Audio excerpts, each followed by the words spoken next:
بیت المال میں ہے وہ بھی تمہیں دوں گا، مسجد سے بھی نہیں روکوں گا، کہوں با بھی کچھ نہیں۔ کسی نے کہا لجپالا آپ کو پتا ہے یہی قاتل ہیں؟ فرمایا پتا تو ہے۔ کہا مکا کیوں نہیں دیتے؟ جواب دیا میں ان کو مٹا دوں تو میرا قتل کون کرے گا؟ میں صدقے جاؤں یہ علی ہے۔ پھر وہ وقت بھی آیا کہ یہ سازشیں بڑھتے بڑھتے ابن ملجم یہ مل بیٹھے، انہوں نے کہا اب ہم علی کو قتل کریں۔ کیوں قتل کریں؟ کہا ہماری جو جماعت کے لوگ تھے ان کو علی نے قتل کیا، اب ہم اس کو قتل کریں۔ اب سوچ کیا تھی؟ کہنے لگے اگر ہم نے اسے قتل کر دیا تو زمین کو چین مل جائے گا، آرام مل جائے گا، راحت سوچ راحت مل جائے گی، ہم غازی ہو جائیں گے، اور اگر ہم مارے گئے تو ہم اللہ کی رضا پالیں گے، سیدھے جنت جائیں گے۔ سمجھ آ رہا ہے؟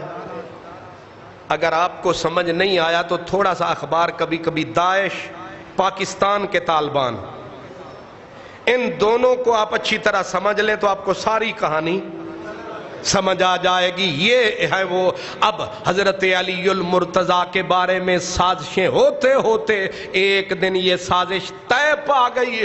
ابن ملجم نے کہا علی میرے حوالے، اب نکلا اپنے شہر سے پہنچا کوفے، اور کئی بڑا لمبا عرصہ کوفے رہا، نماز مولا علی کے پیچھے۔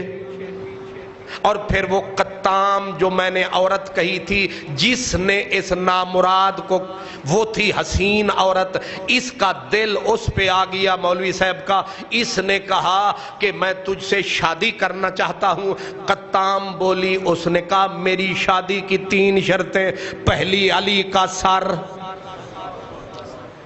تو نامراد علی کی دشمن کیوں ہے؟ کہا میرے بھی بھائی بند جنگ نہروان میں، خارجی جماعت کی تھی نا، وہ قتل ہو گئے، میں اپنا سینہ ٹھنڈا کرنا چاہتی ہوں علی کے قتل سے۔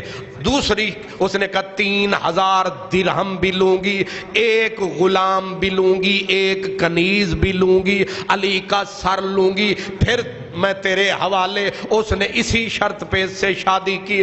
اس نے کہا اور اس نے کہا اب باقی معاملہ میرے حوالے۔ اس عورت نے اتنی نیک تھی، اپنا خیمہ مسجد کوفہ کے صحن میں لگا رکھا تھا، یہ تھی مریم زمانہ، یہ اتنی نیک عورت تھی کہ جتنا وقت ہوتا تھا مسجد کے صحن میں گزارتی۔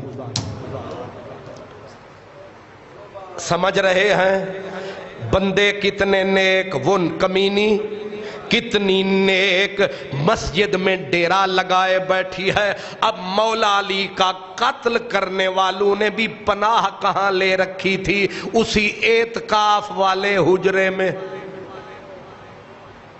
اجے بھی تو انہوں سمجھ نہیں آئی، بس بڑے بھولے بالے لوگ ہیں یہ، بڑے نیک نے، بڑے اللہ والے نے۔ دیکھے مسجد کے اعتکاف والے حجرے میں 1 نہیں 3 قاتل چھپے تھے، ایک ابن ملجم، دوسرا شبیب تھا، تیسرا وردان تھا، 3 آدمی چھپے تھے۔ ان کو ابن ملجم لایا تھا کیا کہہ کے؟ یہ کہہ کے کہ اگر علی تمہارے ہاتھوں قتل ہو جائے تو سیدھے جنتی۔ اب آپ مجھے فرمائیں علی کو قتل کرنے والا جنتی ہے؟ کائنات کا بدترین انسان وہی ہوگا، لیکن یہ نامراد عبادت گزار بھی، اور تصور سوچ کیا ہے کہ جنتی ہو جائیں گے، سیدھے جنت میں جائیں گے۔ اب انہوں نے کہا قتل کیسے کریں؟ قطام نے کہا کہ مولا علی کی عادت ہے، گھر سے نکلتے ہیں ہر دروازے کے آگے رک کے کہتے ہیں الصلاۃ جامعۃ، اٹھو سویر ہو گئی۔ سونے والے اٹھ رب کو راضی کر، اٹھ نماز کا ویلا، اٹھ صبح نور حضور کا ویلا۔ جب یہ مسجد کے اندر داخل ہوں تم تینوں تلواروں کے وار کرنا، آخر کوئی تو تلوار لگے گی۔ مولا علی گھر سے نکلے، آواز لگا رہے، ایسا کوئی امیر المومنین، ایسا کوئی صدر وزیر اعظم، اٹھو نماز دا ویلا ہو گیا، اٹھو نماز دا ویلا ہو گیا۔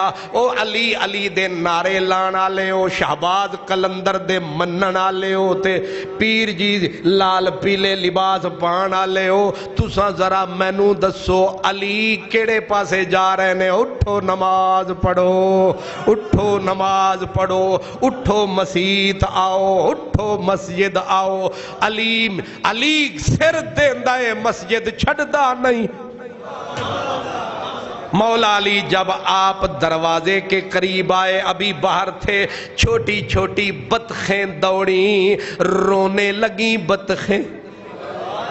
بطخیں رونے لگیں، جیسے کوئی مرثیے کہتا ہے، نوحے کہتا ہے، کوئی بطخ پاؤں میں ادھر سے لپٹے، کوئی بطخ ادھر سے لپٹے۔ ساتھی بھی ساتھ تھے، انہوں نے کہا جناب خیر ہے، یہ بطخیں آج خلاف معمول پاؤں میں گر رہی ہیں۔ فرمایا کسی کے جانے کے نوحے پڑ رہی ہیں، ان کو خبر ہو گئی ہے کہ کوئی جان والا، کوئی دنیا کو جانے والا، دنیا چھوڑ کے جانے والا جا رہا ہے۔ او اگر بطخوں کو خبر ہے تو بے خبر ہے۔ اس نے کہا کہہ جو چکا ہوں، جیسے دودھ پیتے بچے کو دودھ ماں کا پیارا لگتا ہے، علی کو رب کی راہ میں اسی طرح موت پیاری لگتی ہے۔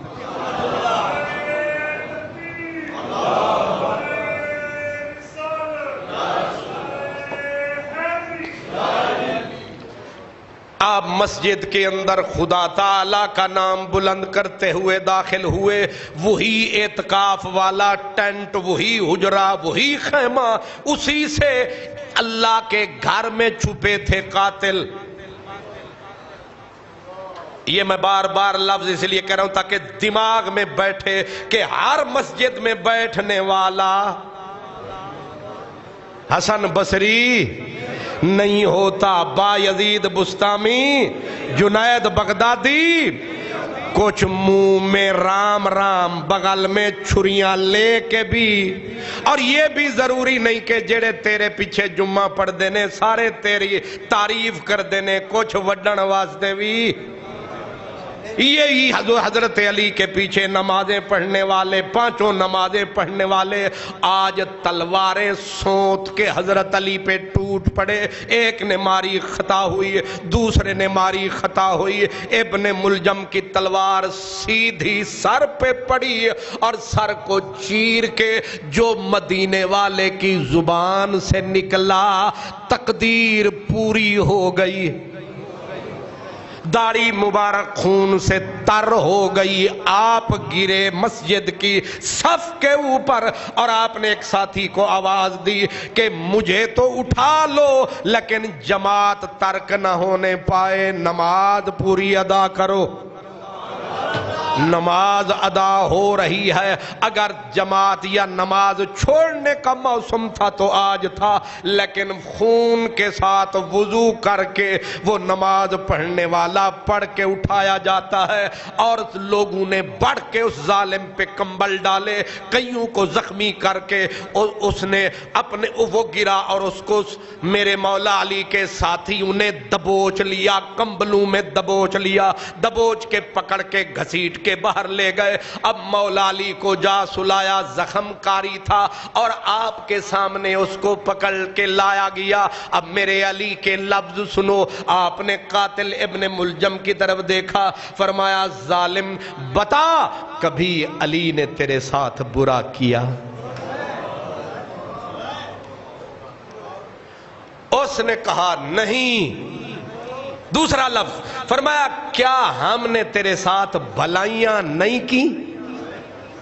اس نے کہا کی۔ تو پھر اس نے اس کا دماغ، خارجیوں کی سوچ.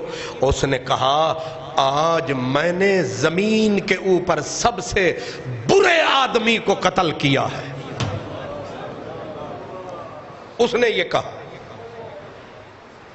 اور میں نے اس تلوار کو 1000 درہم کا خریدا تھا اور اس کو 1000 درہم کا زہر پلایا ہے.